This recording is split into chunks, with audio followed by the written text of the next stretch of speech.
Assalamualaikum warahmatullahi wabarakatuh. Perkenalkan, nama saya Nova Ramdhani. Saya dari S1 Manajemen. Di sini saya akan menjelaskan tentang sejarah perkembangan perekonomian Indonesia. Mengingat kembali fakta terminologi dan kronologi sejarah ekonomi, era Orde Lama fokus pada ekonomi terpimpin dan nasionalisasi perusahaan Belanda. Era Orde Baru fokus pada stabilitas ekonomi pembangunan melalui repelita dan revolusi hijau.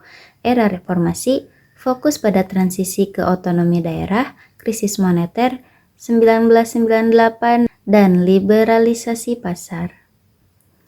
Menjelaskan ide atau konsep utama di balik perubahan ekonomi, transformasi struktural, memahami transisi ekonomi Indonesia dari sektor pertanian agraris menuju sektor industri manufaktur.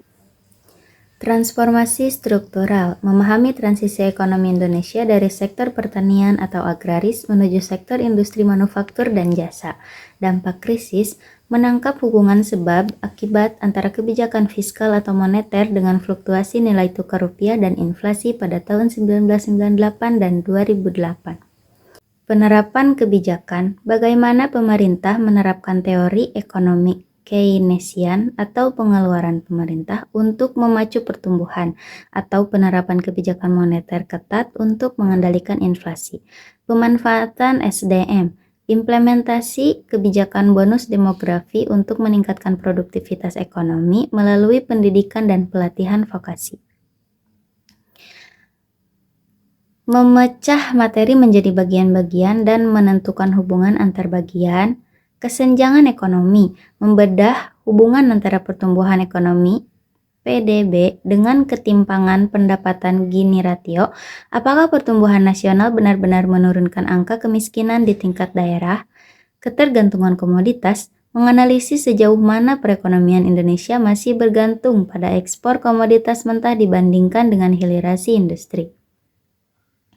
Membuat keputusan atau justifikasi berdasarkan kriteria tertentu, kritik kebijakan, menilai efektivitas kebijakan hilisasi nikel saat ini dalam meningkatkan nilai tambah ekonomi domestik dibandingkan dengan potensi dampaknya terhadap investasi asing.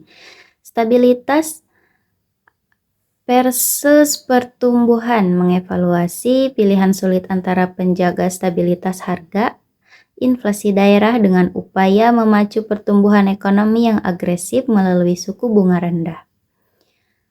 Mengintegrasikan elemen untuk menciptakan produk atau sudut pandang baru, model ekonomi masa depan, merumuskan strategi ekonomi hijau yang mengintegrasikan keberlanjutan lingkungan dengan pertumbuhan ekonomi tinggi. Inovasi digital, merancang kebijakan ekonomi berbasis ekonomi digital atau e-commerce and fintech yang mampu menjangkau UMKM di pelosok Indonesia untuk pemerataan kesejahteraan. Mungkin cukup sekian penjelasan dari saya. Kurang lebihnya mohon maaf. Wassalamualaikum warahmatullahi wabarakatuh.